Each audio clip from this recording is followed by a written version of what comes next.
Hey guys, welcome back to the channel. This is going to be a short video, but I wanted to talk to you about if you've ever had any problems with a Silverado, more of the earlier body styles, 2001 to 2005 I believe. We call them the fisheye look, but if you ever had this problem where you put an aftermarket light in there, they like to pop out a lot. And so I have a quick fix for you that a buddy of mine, Scott, showed me, and I wanted to show you as well. So if you come in a little bit closer, I'll show you what the problem is.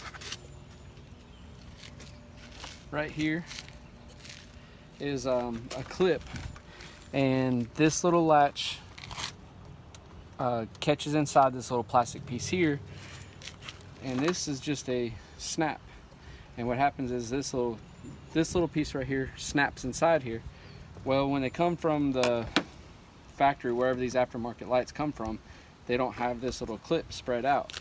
So what you do is you take a heat gun and you heat this up right here. And what I did was I take this little extension enough so I can get it inside there.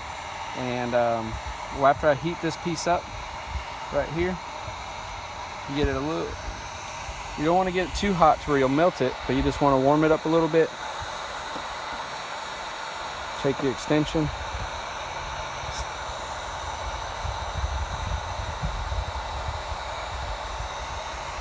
and you want to try to spread the heat out evenly. You don't want it to get it too hot in just one spot. And when you see when I push it in there, it moved kind of easy. It's pretty pliable right now. So you just hold it and let it cool off. And there you have it. Now the clip will, once I push it back inside there, there's going to be a lot more spring pressure on this piece right here. So it should hold the slide in. Alright, so now that this is cooled off, as you can see, it's got a pretty decent sized gap now. And so when I push it inside there, it should stay snapped in there.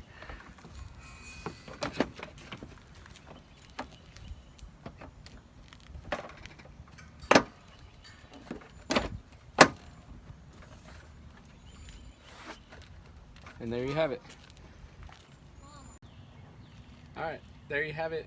Like I said, this is for this is a 2003 Chevy 2500 HD, but I know this will do for 2001 through 2004 or 5 or something like that. But any of the 2000 Silverados, the earlier body style. Hope you enjoyed it. Hope it'll help you on your truck. Thanks. Have a good day.